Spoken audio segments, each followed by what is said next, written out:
नमस्कार दोस्तों, मैं अर्जुन आपका स्वागत करता हूँ स्टे बाय अर्जुन के यूट्यूब चैनल में। तो दोस्तों, आज की हमारी क्लास है मूल अधिकार यानी फंडामेंटल राइट्स के बारे में। जो है दोस्तों, आज की हमारी पहली क्लास है।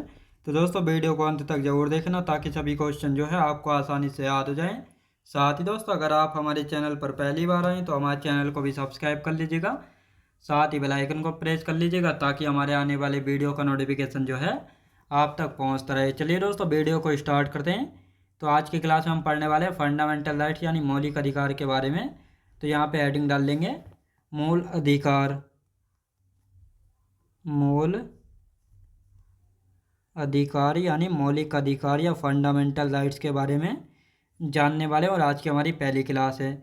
यदि दोस्तों कल की क्लास की बात की जाए तो कल की क्लास में हम पढ़ रहे थे नागरिकता के बारे में, कि नागरिकता के जो संशोधन तक जो हम पढ़ चुके थे। और आज की क्लास में हमारे दो टॉपिक रहे यानी दो पॉइंट जो है रह गए हैं। हम पहले इनको कंप्लीट कर लेते हैं और उसके बाद जो हम अपना नया टॉपिक जो है शुरू करेंगे। तो नागरिकता का हमारा कल का टॉपिक है ये। तो लिखना स्टार्ट करते हैं दोस्तों यहाँ पे। यानी नागरिकता संशोधन अधिनियम 2019 यानी कोई व्यक्ति अफगानिस्तान, बांग्लादेश, पाकिस्तान के हिंदू, सिख, जैन, बौद्ध, पारसी व ईसाई समुदाय से संबंध रखता है तथा 31 दिसंबर 2014 को या उसके पूर्व भारत में प्रवेश किया है तो उसे जो है अवैध प्रवासी जो है नहीं माना जाएगा। और इस अधिनियम के द्वारा जो है भारत में निवास करने की अनिवार्य अवधि को 11 वर्ष से घटाकर कितना 5 वर्ष जो है कर दिया गया है। और साथ ही दोस्तों, यानी इस अधिनियम के द्वारा जो है प्रावधान असम, मेघालय, त्रिपुरा, मिजोरम व आदिवासी क्षेत्रों तथा बंगाल के पूर्वी सीमांत में आने वाले अवैध प्रवासियों पर लागू नहीं होंगे। तो ये कहा गया है।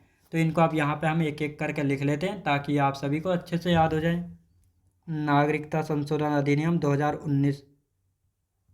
नागरिकता संशोधन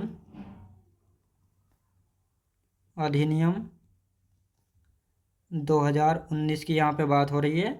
तो इस अधिनियम के द्वारा जो है क्या क्या कहा गया है तो इसके बारे में हम जानने वाले हैं। लिखेंगे कोई व्यक्ति कोई भी व्यक्ति अफगानिस्तान, साथ ही दोस्तों अफगानिस्तान, बांग्लादेश व पाकिस्तान पाकिस्तान के हिंदू, साथ ही दोस्तों हिंदू जैन बौद्ध पारसी सिख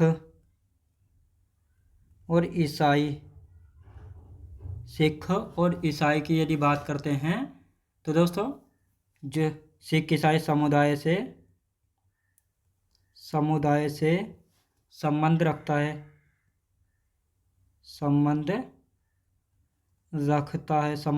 है तथा 30 यानी 31 दिसंबर 2014 को या उसके पूर्व भारत में प्रवेश किया है। भारत में प्रवेश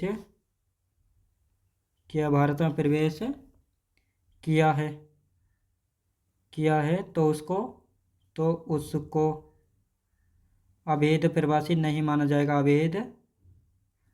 प्रवासी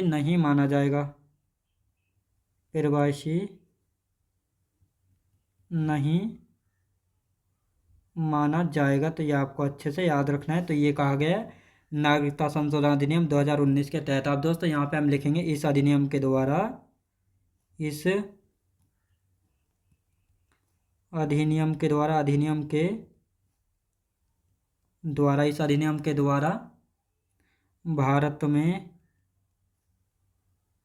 भारत में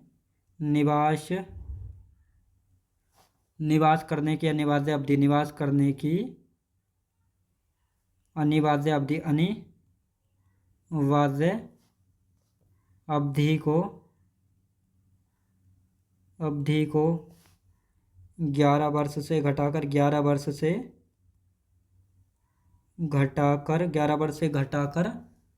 5 वर्ष कर दिया। कितनी दोस्तों? 5 वर्ष कर दिया गया है। तो ये आपको अच्छे से याद रखना है। अब दोस्तों यहाँ पे एक नोट बनाकर लिख लेते हैं ताकि आप सभी को अच्छे से याद हो जाए। तो लिखेंगे दोस्तों, यहाँ पे एक नोट बनाकर लिख लेते हैं। नोट यानी इस अधिनियम के प्रावधान जो है, इस अधिनियम के प्रावधान जो है कहाँ कहाँ लागू नहीं होंगे। तो जैसे दोस्तों असम हो गया, असम, मेघालय, त्रिपुरा, असम, मेघालय, त्रिपुरा, मिजोरम व आदिवासी क्षेत्रों तथा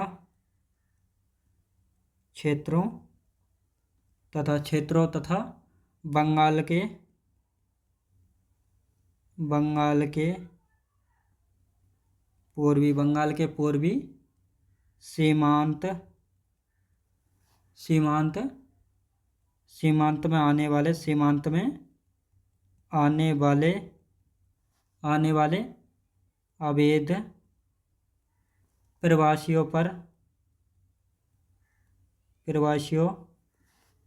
आने वाले अवैध प्रवासियों पर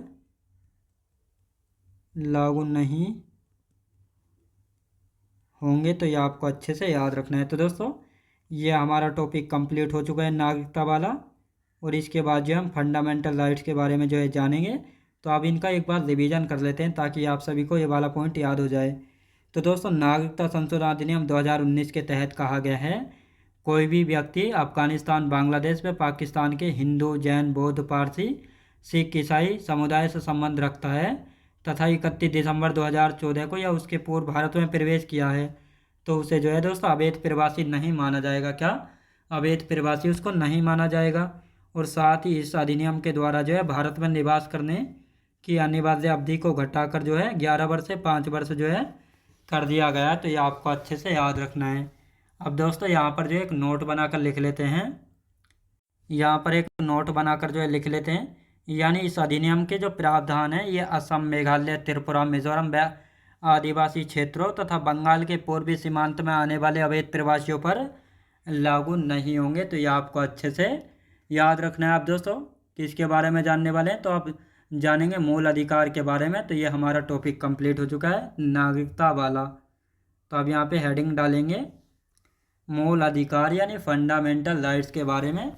ये कहाँ से लिए गए हैं भारत में और भारत में कितने हैं, तो इन सभी के बारे में जानने वाले हैं। और भारत के जो है किस भाग में रखे गए हैं।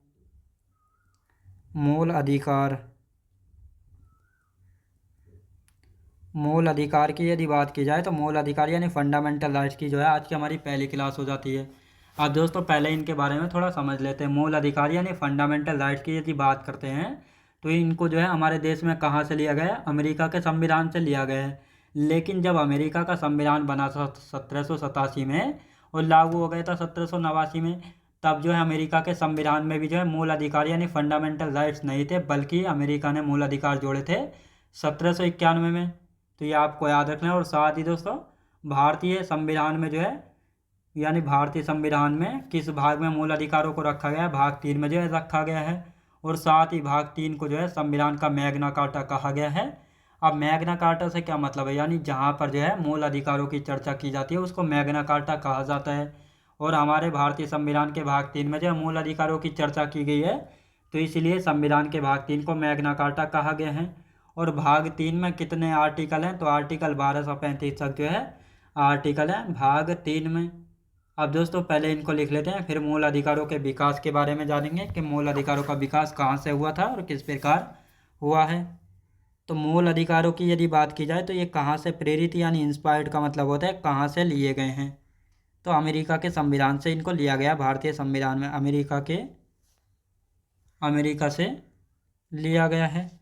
लेकिन दोस्तों जब अमेरिका का संविधान बना था तो तब जो है अमेरिका के संविधान में भी नहीं थे, तो ये भी आपको याद रखना है।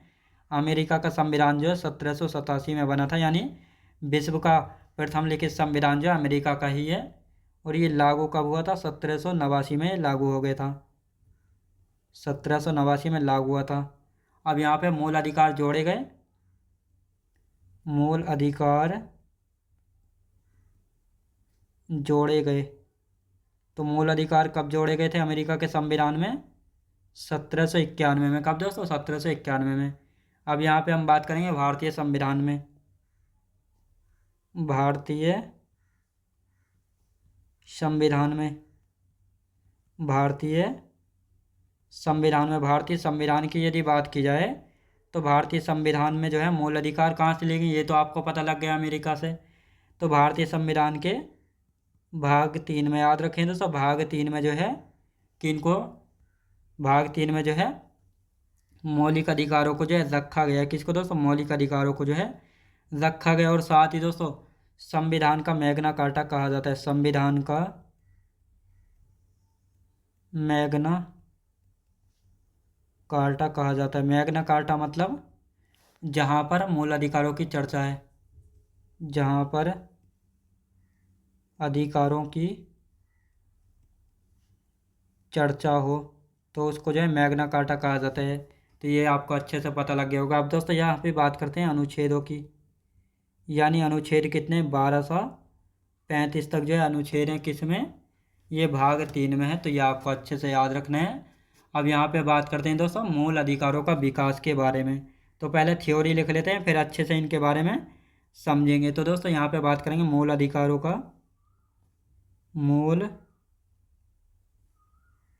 मूल अधिकारों का विकास। मूल अधिकारों का विकास। मूल अधिकारों के विकास की यदि बात की जाए तो मूल अधिकारों का विकास कहाँ पे हुआ था? अमेरिका। कहाँ पे दोस्तों? ब्रिटेन में हुआ था। कहाँ पे दोस्तों? ब्रिटेन में हुआ था। तो कहाँ से हुआ था? ब्रिटेन से। तो लिख लेते हैं इसको ब्रिटेन से। अब यहाँ पे हम बात करते हैं दोस्तों ब्रिटेन में जो है 1215 में ब्रिटेन के राजा जॉन द्वारा जो है ब्रिटेन में एक मूल अधिकारों का एक हस्तलिखित यानी हाथों के द्वारा लिखित दस्तावेज पेश किया गया था, जिसमें मूल अधिकारों की बात की गई थी। अब दूसरा जो है दोस्तों 1689 में सेकंड डॉक्यूमेंट पेश किया गया था ब्रिटेन में, जिसको बिल ऑफ राइट के नाम से जाना गया है। तो इसमें जो है मूल अधिकारों के बारे में चर्चा की गई थी। और साथ ही दोस्तों फ्रांस की यदि बात की जाए तो फ्रांस में जो है लुई सोल्वे को जो है फांसी पर चढ़ा दिया। तो यहाँ के लोगों ने, क्योंकि यहाँ के लोगों को जो है ये मूल अधिकार नहीं दे रहा था, तो इसलिए जो है लुई सोल्वे को फांसी पर चढ़ा दिया था फ्रांस के लोगों ने। कब चढ़ाया था? तो ये भी आपको पता होना चाहिए। और साथ ही फ्रांस में जो है 1789 में जो है मूल अधिकारों की घोषणा हो गई थी, यानी मानव एवं नागरिकों के अधिकारों की घोषणा कब? 1789 में घोषणा हुई थी ये फ्रांस में। अब दोस्तों भारत में मूल अधिकारों की मांग की यदि बात की जाए तो भारत में मूल अधिकारों की मांग की थी बाल गंगाधर तिलक द्वारा। अब मूल अधिकारों का जो प्रस्ताव है ये 1931 में कांग्रेस के कराची अधिवेशन में पास हुआ। और इसकी अध्यक्षता कौन कर रहे थे कराची अधिवेशन की? सरदार वल्लभ भाई पटेल जो है कर रहे थे। जो मूल अधिकारों का ये प्रस्ताव था इसका समर्थन किसने किया था? पंडित जवाहरलाल नेहरू द्वारा इसका समर्थन किया गया था। तो ये आपको याद रखना है। अब इनको पहले लिख लेते हैं, फिर आगे की हम चर्चा करेंगे।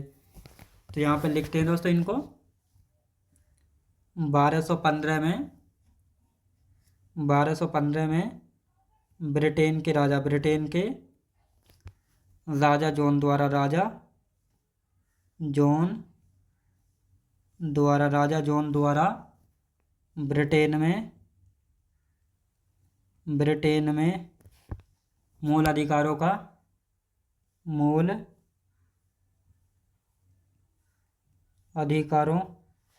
का एक लिखित दस्तावेज पेश किया गया। लिखित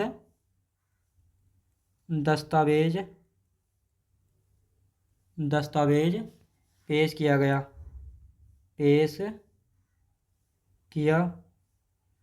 और साथ ही दोस्तों यहाँ पर जो है 2 दस्तावेज पेश किए गए थे। एक किया गया था 1689 में। कब दोस्तों? 1689 में सेकंड दस्तावेज पेश किया गया। कहाँ पे? ये भी जो है ब्रिटेन में पेश किया गया था। कहाँ पे? ब्रिटेन में। अब ये जो है किस नाम से पेश किया गया था? तो इसका नाम था दोस्तों bill of rights. Bill of rights के नाम से जो है इसको पेश किया गया था। तो ये आपको याद रखना है। आप दोस्तों यहाँ पे बात करते हैं फ्रांस की। फ्रांस की यहाँ पे बात कर लेते हैं। फ्रांस की यदि बात की जाए तो फ्रांस में जो है दोस्तों लुइस लुइस 16 में लुइस सोल्वे, याद रखें दोस्तों, लुइस सोल्वे को फांसी हुई। लुइस सोल्वे को फांसी हुई। अब इनको फांसी क्यों हुई थी यह अभी अच्छे से जानेंगे। यानी यहाँ पे हम बात करते हैं 1600 नहीं 1700 लिखेंगे यहाँ पे दोस्तों। 1789 में घोषणा होती है। 1789 में जो है घोषणा हुई किसकी? मानव एवं नागरिकों के अधिकारों की घोषणा। मानव एवं नागरिकों के अधिकारों की घोषणा। अधिकारों की घोषणा हुई।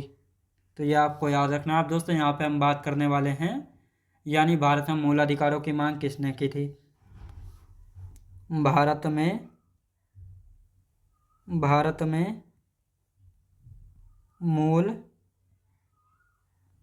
अधिकारों की मांग। भारत में मूल अधिकारों की मांग। भारत में जो मूल अधिकारों की मांग किसने की थी?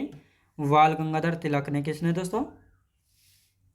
बाल गंगाधर तिलक ने। बाल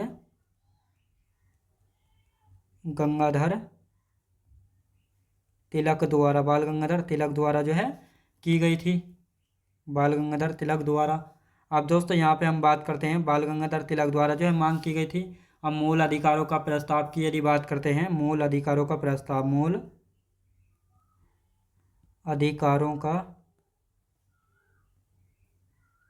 मूल अधिकारों के प्रस्ताव की यदि बात की जाती है तो इसको जो है दोस्तों 1931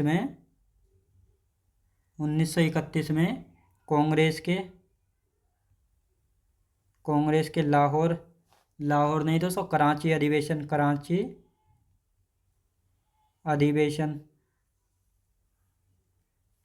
अधिवेशन में जो है पास हुआ। याद रखें दोस्तों, पास हुआ।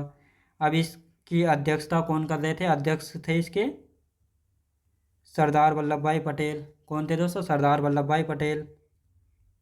सरदार वल्लभ भाई पटेल जो है इसके अध्यक्ष थे। आप दोस्तों यहाँ पे जो मूल अधिकारों का प्रस्ताव था इसका समर्थन किसने किया था? समर्थन भी पूछ लिया जाता है। पंडित जवाहरलाल नेहरू ने। पंडित जवाहरलाल नेहरू के द्वारा जो है समर्थन किया गया था। तो दोस्तों अभी इसका रिवीजन कर लेते हैं और फिर जानेंगे अब भारत में कितने मूल अधिकार हैं, मूल संविधान में कितने थे और वर्तमान में कितने हैं। तो इन सभी के बारे में हम चर्चा करेंगे। तो दोस्तों मूल अधिकार यानी फंडामेंटल राइट्स की यदि बात की जाए तो ये कहाँ से? अमेरिका के संविधान से प्रेरित हैं। अमेरिका का संविधान 1787 में बना था। लागू कब हुआ था? 1789 में। और इसमें मूल अधिकार कब जोड़े गए थे? 1791 में जो है जोड़े गए थे। यानी जब अमेरिका का संविधान बना था तो अमेरिका के मूल संविधान में जो है फंडामेंटल राइट्स नहीं थे। भारतीय संविधान की बात करते हैं तो भारतीय संविधान के भाग 3 में जो है मूल अधिकारों को रखा गया है और इसीलिए जो है संविधान के भाग 3 को मैग्ना कार्टा कहा जाता है। मैग्ना कार्टा की बात की जाए यानी जहाँ पर अधिकारों की चर्चा होती है वहाँ पर मैग्ना कार्टा उसको कहा जाता है। और भारत में जो है अधिकारों की चर्चा कहाँ पर है? तो भाग 3 में, इसलिए संविधान के भाग 3 को मैग्ना कार्टा कहा जाता है। साथ ही भाग 3 में आर्टिकल 12 से लेकर 35 तक हैं। और साथ ही दोस्तों अब आते हैं मूल अधिकारों का विकास। मूल अधिकारों के विकास की यदि बात की जाए तो मूल अधिकारों का विकास जो है कहाँ पे? ब्रिटेन में हुआ था। कहाँ पे दोस्तों? ब्रिटेन में। और 1215 में जो है ब्रिटेन के राजा थे सर जॉन, तो इनके द्वारा जो है ब्रिटेन में मूल अधिकारों का एक लिखित दस्तावेज जो है पेश किया गया जिसमें मूल अधिकारों की जो है बात की गई थी। और इसके बाद जो है एक सेकंड दस्तावेज जो है 1689 में पेश किया गया था ब्रिटेन में ही। ये किस नाम से पेश किया गया था? बिल ऑफ राइट के नाम से पेश किया गया था जिसमें मूल अधिकारों की चर्चा की गई थी। और साथ ही दोस्तों अब आते हैं फ्रांस की यदि बात की जाए तो लुई सोल्वे को यहाँ के लोगों ने जो है फ्रांस के लोगों ने फांसी पर चढ़ा दिया था क्योंकि ये इनको जो है मूल अधिकार यानी फंडामेंटल अधिकार नहीं दे रहा था। और इसके बाद फ्रांस में जो है 1789 में मूल अधिकारों की घोषणा हुई यानी मानव एवं नागरिकों के अधिकारों की घोषणा 1789 में हुई थी। कहाँ पे? फ्रांस में। अब बात करते हैं भारत में मूल अधिकारों की मांग किसने की थी? तो बाल गंगाधर तिलक जी के द्वारा जो है की गई थी। अब मूल अधिकारों का जो प्रस्ताव है ये 1931 में कांग्रेस के कराची अधिवेशन में पास होता है और इसके अध्यक्ष थे सरदार वल्लभ भाई पटेल। जो मूल अधिकारों का ये प्रस्ताव था इसको जो है दोस्तों इसका समर्थन किसने किया था? पंडित जवाहरलाल नेहरू ने जो है इसका समर्थन जो है किया था। तो ये भी आपको अच्छे से याद रखना है, किसने समर्थन किया था? पंडित जवाहरलाल नेहरू ने जो है इसका समर्थन जो है किया था। तो इन सभी के बारे में हम पढ़ने वाले हैं। तो दोस्तों आज की क्लास हमारी यहीं तक रहेगी और इससे आगे का हम कल की क्लास में जो है कंटिन्यू करेंगे। तो मैं उम्मीद करता हूँ आपको वीडियो क्वालिटी कंटेंट वगैरह सभी कुछ आपको पसंद आया होगा। पसंद आया हो तो लाइक शेयर और सब्सक्राइब करना बिल्कुल भी ना भूलें। साथ ही दोस्तों अगर आप हमारे चैनल पर पहली बार आएँ तो हमारे चैनल को भी सब्सक्राइब कर लीजिएगा, साथ ही बेल आइकन को प्रेस कर लीजिएगा ताकि हमारे आने वाले वीडियो का नोटिफिकेशन जो है आप तक पहुँचता रहे। चलिए दोस्तों मिलते हैं नेक्स्ट वीडियोज़ में।